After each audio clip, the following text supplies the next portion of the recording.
Welcome back, Bobby. Today I want to talk about something that people don't think about much before they get into a project sometimes, but it's something that needs to be thought about ahead of time. How much research are you doing when you're doing your comic book project? I mean, what I mean about this is that if you're doing a contemporary story, maybe not so much. But if you're doing historic fiction, or if part of your story relates to something that happened earlier, okay, Hmm. how much, okay, it's too much. I've seen things that get bogged down in history and research and detail and lose the fun. On the Right. other hand, if there's no research at all, it can look pretty lame. Yeah. There again, I think it probably depends on the piece, don't you think? I mean, if you're doing a western, you want some accuracy in it, and especially if you're using real locations. If you're referring to real location or real events, you don't want some accuracy in it. Well, it's funny. Um, Westerns were incredibly popular in Hollywood in the 40s, 50s, 60s, and they didn't do a lot of research. no, Okay. they sort of made it up on the They fly, kind of didn't made they? it up as they went along. Okay. Then the old Some, pulp magazines that sort of did the same thing. Yeah, they sort of but made it up on the fly too, I think. But actually, a lot of the original, what they called penny dreadfuls back in the 1880s, who were talking about real people from the Old West, they made most of it up. Okay, their stories had little to do with actually going on in the West, Okay, but they but made there was a core kernel of truth there that people found fascinating. right. They sort of made the history, or they made the legends. Let's put it that way. Okay, what's the saying? When the legend becomes bigger than the man, print the legend. Exactly. Yes. Yes. It's sort of funny because we know some people. We know Bo Smith. He created Wyona Earp, and there are some base concept when you say that name, and Wyatt Earp comes to mind. Not that the character Wyatt Earp sort of plays within the context of the series, but yeah, very little. I mean, it's got more the demons and everything that's going on in the But series, but you but get he that takes feel that of the Old West. supernatural element and kind of grounds it in that legends of the Old West. Okay. Right, right. So he Yes, takes they something do. that's purely fanciful and makes it somehow more believable. Yes, and I think it sort of gives a series like that a rock, a foundation to launch from. So I think that's a good thing. As far as doing straight out historical comics, to me, they're about the most boring ones you can do. If all you're doing is repeating What? what we But already learned or history's taught, fascinating. There's so many good stories there. come on, Bill. But are you telling them in an exciting storytelling fashion? Or are you listing a series of facts? That's where the difference. That's the difference. Are you pulling me through a character in a story that involves might have this going on around it, or are you just telling me point, point, point, point, point? It's sort of like dry. Right. But I know one challenge I've had. I'm working on Paradox Wars Chapter 2, and it opens up with the 6-page scenes in the late 20s, early 30s, and so it's a city and it's a street. Well, So the yes, when you're doing time travel stories, yes, you got to do this. you don't So have to become an expert in just one time period. It can, then you got to find photo reference and everything, for that time. So we got cars and store windows and people in outfits. The funny thing is, I'm working with an artist over in the Philippines, so I got to dig up lots of reference materials. And the cool thing is that we have the internet. He has the internet. So, we can just give links out and boom, boom, boom, boom. Hey, right. check this That's out, check this out, check this out. We did that already with some character designs that I wanted a certain dinosaur and I wanted a certain size of the dinosaur. These old dinosaurs are only about 2.5, 3 feet long. So I went in and grabbed a bunch of Wikipedia and different links for this dinosaur and added them to the description of the character. And that worked real well for that. So I'm sure the period piece will work out pretty well also. Well, luckily we do have the internet to make research easier, but even to this day I hear about British comic creators complaining about American artists drawing something in London going, London looks nothing like that. It's not even close. Like, just do some basic research, people, you know? Right, right. And so, yeah, that verisimilitude, write that down, Bobby. That's a very important word. Verisimilitude. Verisimilitude. We don't Okay. spell that in Kentucky. How's that? Never mind. Okay.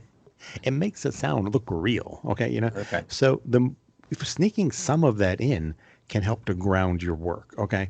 But bogging down, if you're too much of your time is being taken in your 1930s research, okay, Mm-hmm. then Mm-hmm. you can lose track of the story, and you can also change your story. Like, well, I'm going to put in this and this and this, but what you're putting in becomes fascinating to you because you just did all the research, Right. but your reader doesn't really care. Okay. Right. Right. And No. my wife reads a lot of historic fiction, detective stories set in like 1907 or the 1930s or 40s. Uh-huh. And when those authors throw in little tidbits here and there of just little ways that people used to say something that's not normal now, okay, it's fun. But they have to be careful not to overwhelm you with it. Right. Yep. And then It you can. just feel like you're lost in a foreign world if it's constantly on every page, okay? And you're going to get uncomfortable. But Hmm. just a little bit here and there can be a lot of Right. fun.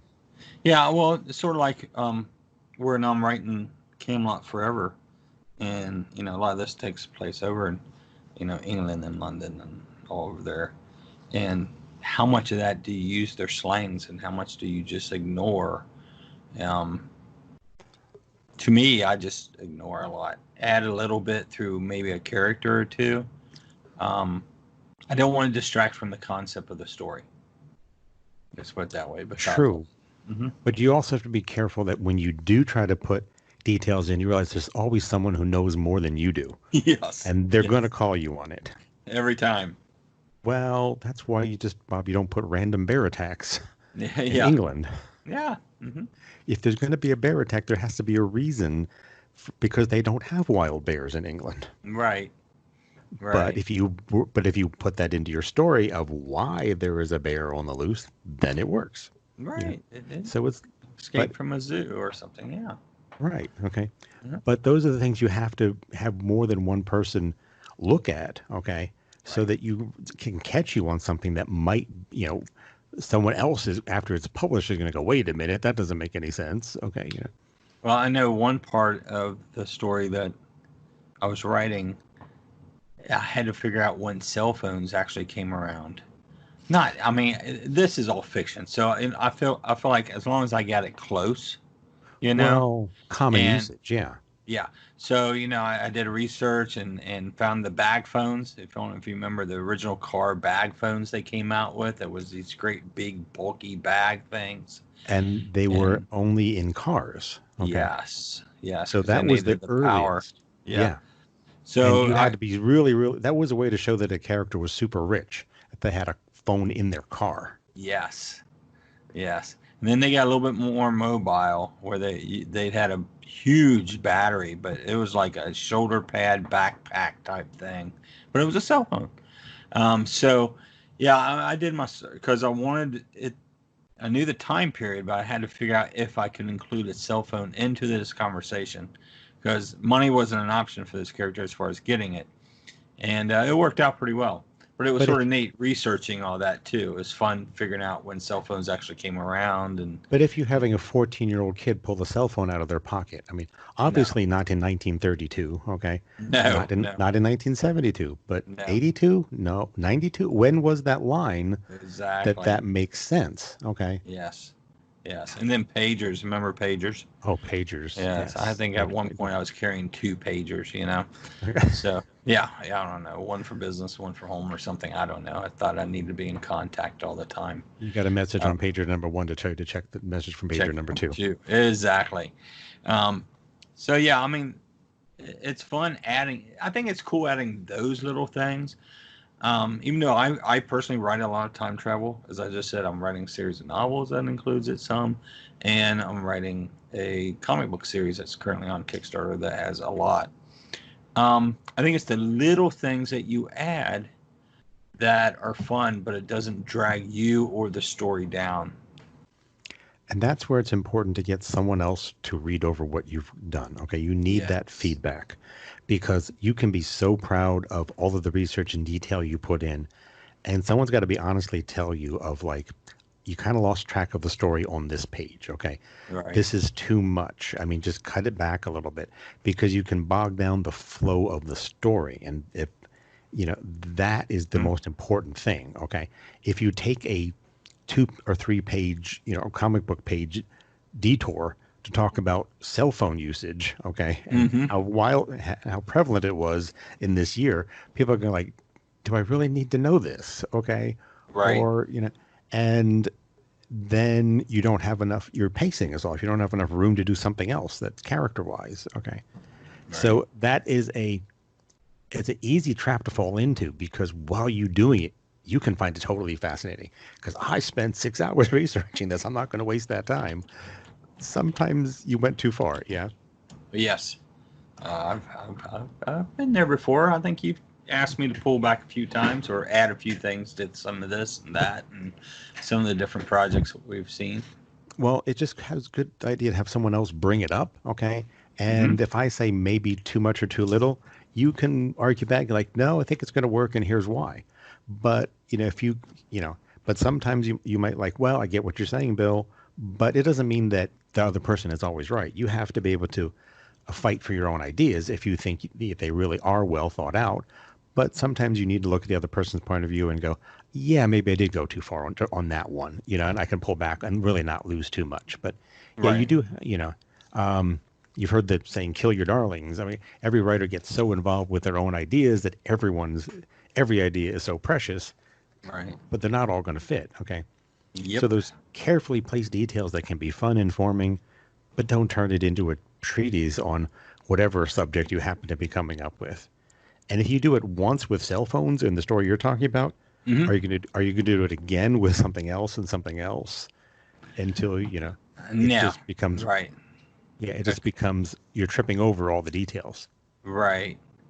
Yeah. I can see that. Um. Yeah. I don't. Yeah. It can really slow things down, plug it down. And one, the creativeness. I mean, when you spend 3 hours researching phones and periods and stuff like that, that's 3 hours I didn't get to write. So it's Right. like, come on. Can I find a So, cell phone that was out then? Yeah, it's pretty close. Okay, that's good enough for me. Boom. Make it work. well, like you're saying, you were talking about what the structure of your story needed. The Mm-hmm. person was rich, okay? So it didn't have to be, it wasn't just a common teenager pulling a cell phone out of the pocket. It Yeah, was someone right. who could afford cutting edge technology that worked for your story to tell that story. Right. So what works for your story is what you need to look at, okay? But historic fiction is very popular. And you're seeing a lot of more comics projects based on things in history, whether it's true historic fiction or not. They're using it as springboards. Okay, Right. Yeah, and I think you hit it right there. Springboards. There's so much out there that you can read and go, oh, I got something I can run that, and then use it as a base for it, and just go with it. If you ever see, the thing is having your own characters and your own story to use that from, I think, is a big plus. Because well, just historical, I don't know. That's just me though. like you say, having your own characters, the character Hmm. must come first. Okay, Right. and if you're just trying to do a history of blah blah blah, that's better as a lecture. Okay, Hmm. that's not really a good storytelling technique. But look what Stranger Things has done, setting itself in the 80s. Right. Right. Could that story have been told in modern times? It could have, but I really liked a lot of stuff that by putting it in the '80s added to it. And You know. by doing that, it made it fun. It made it nostalgic for some people. For people, who are only in their 20s, don't remember anything like that. It's a nostalgia for something they never lived through and still Right. kind of find it fascinating because they know people older than them talking about these things and seeing them all put together. But it never lets the trappings of the 80s take over the storytelling. Right. Right. So if you No. took No. that if you took that exact those exact same plots, okay, and scripts and just set it in another time period, it would work. If you set Oh. it in modern day, the story would still work. Right. No, So I doing agree. that just gave it a layer of more fun. Okay.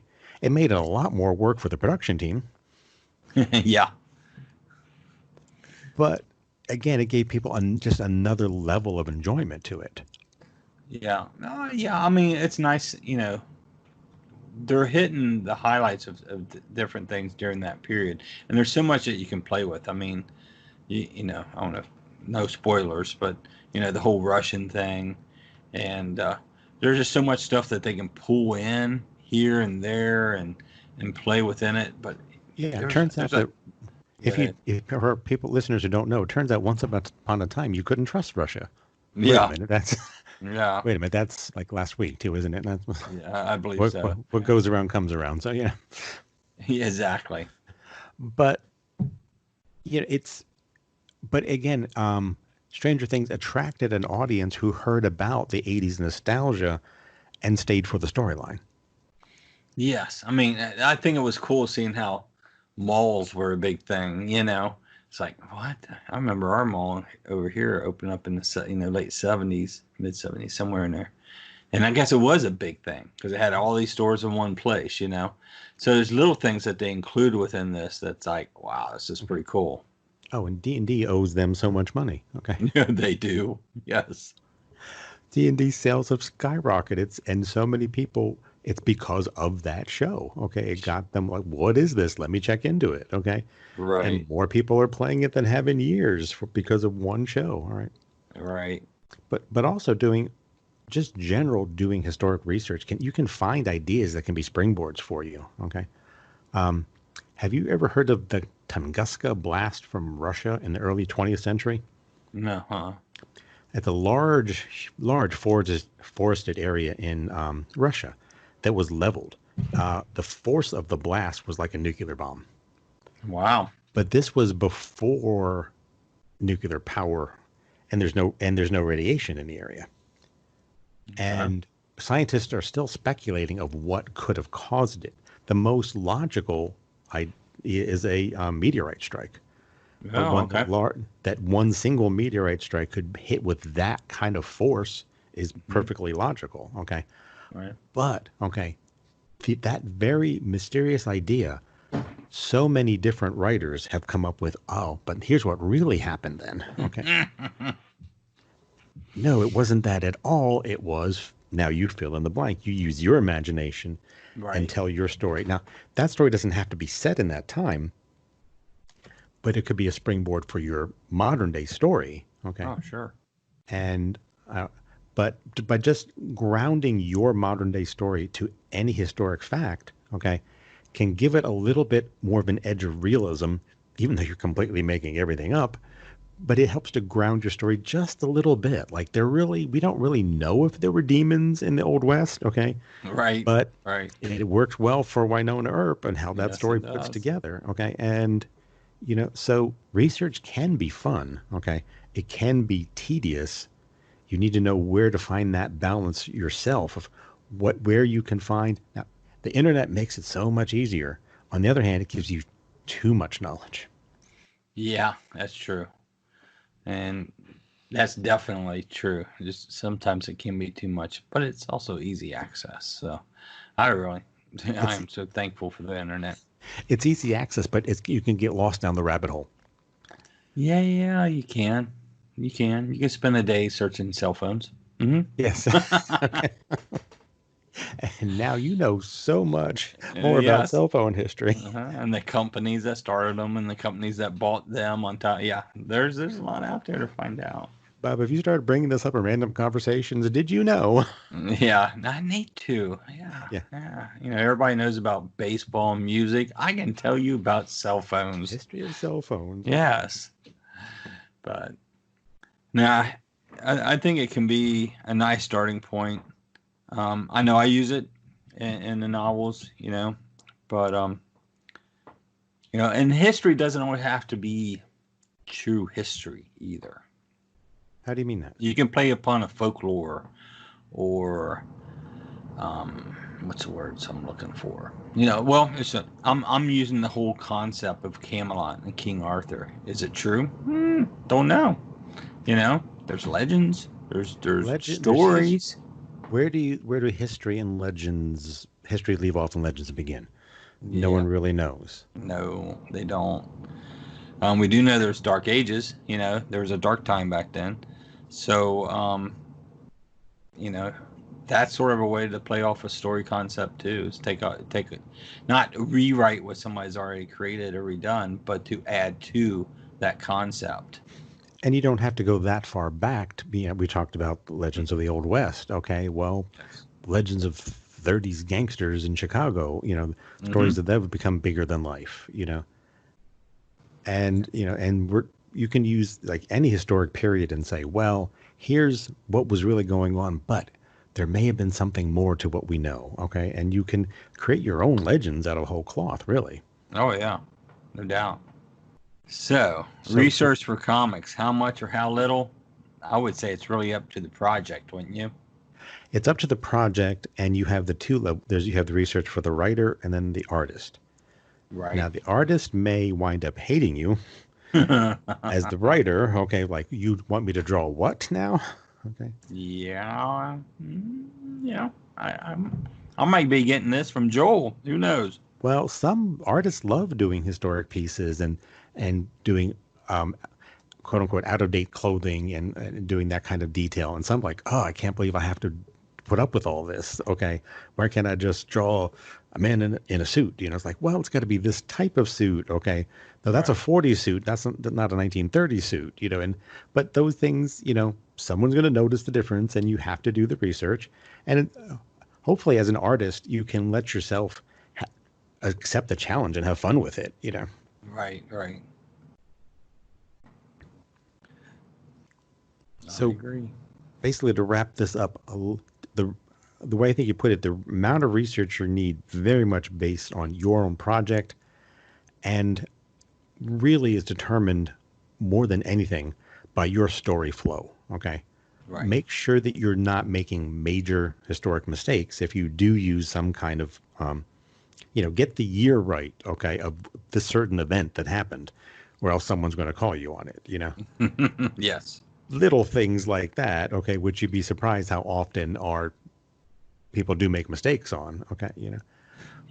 But do the basic research, okay, but don't let yourself get so bogged down that your story becomes a lecture. Right. Something you said just. I'm wondering if my friend Bo Smith, the creative one, or how many times at a convention he gets asked or told, "I didn't know White had a daughter Okay. that fought demons." Well, You know it gets brought up. You well, know at a certain somebody's had point, to say all that. at a certain point, he doesn't have to say yes, yes, he did. Yes.